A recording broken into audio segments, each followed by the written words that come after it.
یہ ریت میں چھپی موت اور ایک تنہا عورت کی جنگ کا قصہ ہے۔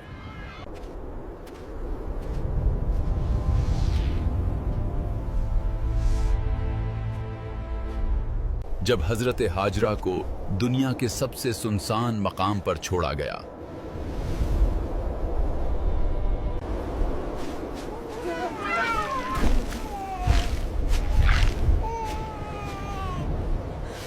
انہیں صرف پیاس سے نہیں بلکہ ہر رات جاگتی موت سے مقابلہ کرنا پڑا۔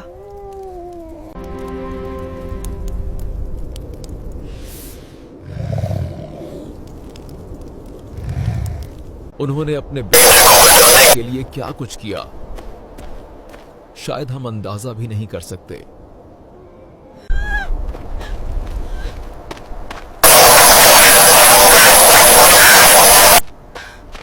آئیے دیکھتے ہیں بقا کی وہ داستان جو دل کو دہلا دے۔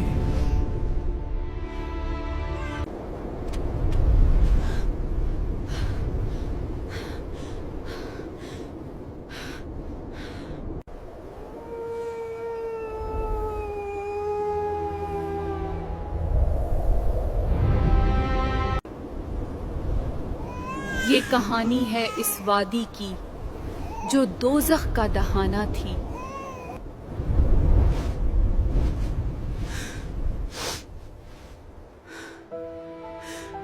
آسمان سے آگ برس رہی تھی اور زمین سے تپش لپکتی تھی۔ حضرت ابراہیم علیہ السلام نے اپنے لخت جگر اسماعیل اور زوجہ ہاجرہ کو لے کر اس میں پہنچے۔ ایک مشکیزہ جو آدھی خالی تھی اور کچھ کھجوریں۔ ہاجرہ کو دے کر واپس مڑنے کا ارادہ کیا۔ اے ابراہیم، یہاں نہ سایہ ہے نہ زندگی، ہم یہاں کیسے زندگی گزاریں گے؟ یہ اللہ کا حکم ہے ہاجرہ۔ حضرت ابراہیم علیہ السلام جب چلے گئے تو ہاجرہ کے پاس وقت نہیں تھا کہ وہ روئیں۔ انہیں معلوم تھا کہ یہاں غم موت سے بھی زیادہ خطرناک ہے۔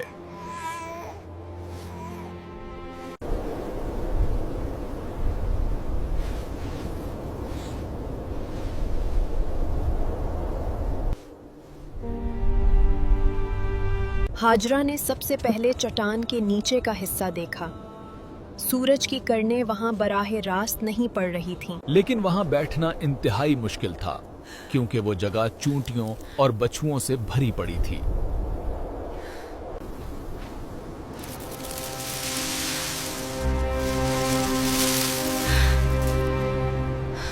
پھر انہوں نے کھجور کے پتوں اور چھوٹی سوکھی جھاڑیوں کو اکٹھا کر کے عارضی سایہ دار جگہ بنائی۔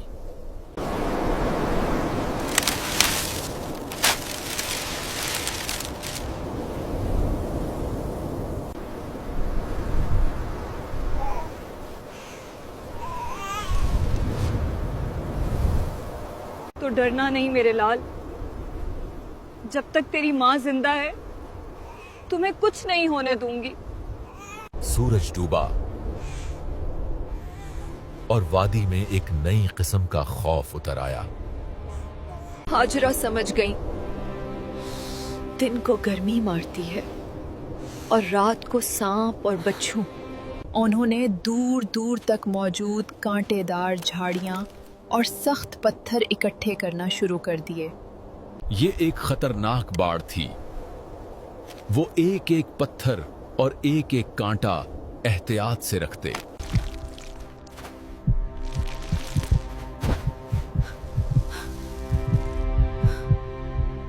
کدھر جا رہے ہو؟ تم میرے بچے تک نہیں پہنچ سکتے۔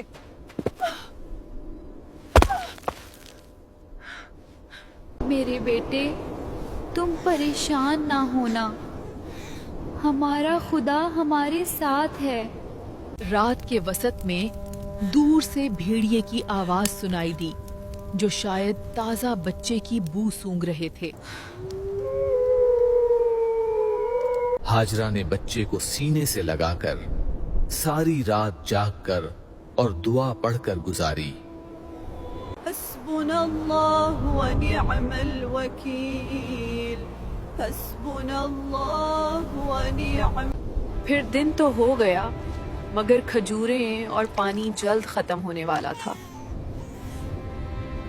پانی تو صرف 2 گھونٹ ہی باقی بچا تھا۔ کھجوریں پہلے ہی ختم ہو چکی تھیں۔ بھوک اور شدید پیاس کی وجہ سے ہاجرہ کے سینے کا دودھ سوکھ گیا۔ بچہ بھوک اور پیاس سے مسلسل روتا، تڑپتا اور زمین پر ایڑیاں رگڑنے لگا۔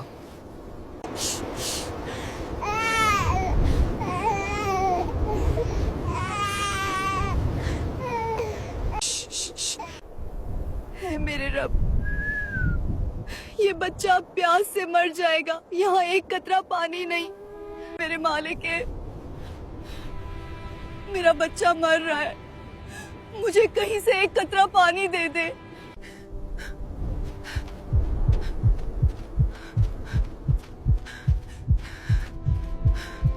ماں کی ممتا نے اسے ساکن نہیں رہنے دیا۔ وہ صفا نامی چٹان کی طرف بھاگی۔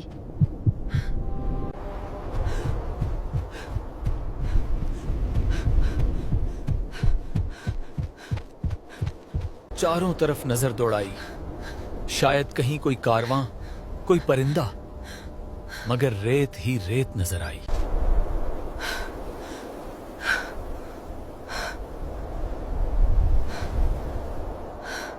وہ دیوانہ وار نیچے اتری اور دوسری پہاڑی مروا کی طرف بھاگی۔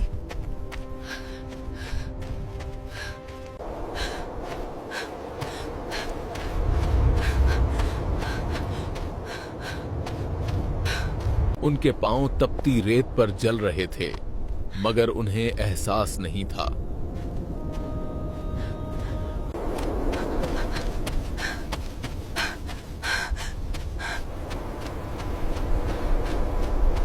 یہ دوڑ جنون کی نہیں تھی، یہ عشق کی انتہا تھی۔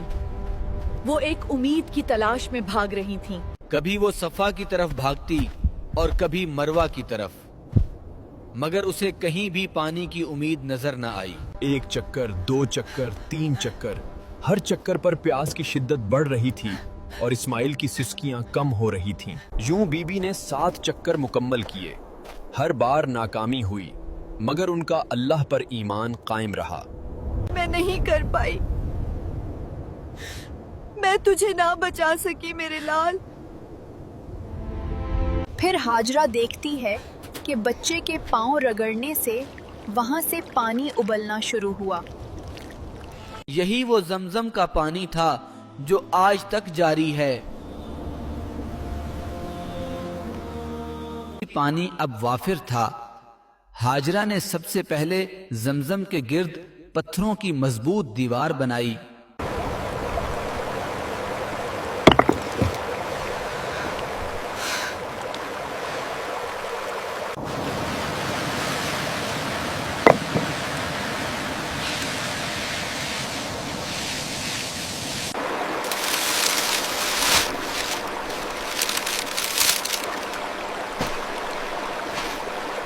انہوں نے درختوں کی بڑی شاخیں اور کھجور کے پتے اکٹھے کر کے ایک باقاعدہ جھونپڑی بنائی۔ کچھ دنوں بعد پرندے چشمے کے قریب اترنے لگے۔ زندگی واپس لوٹنے لگی تھی۔ اسماعیل اب رینگنے لگے ہیں اور پانی کے قریب کھیلتے ہیں۔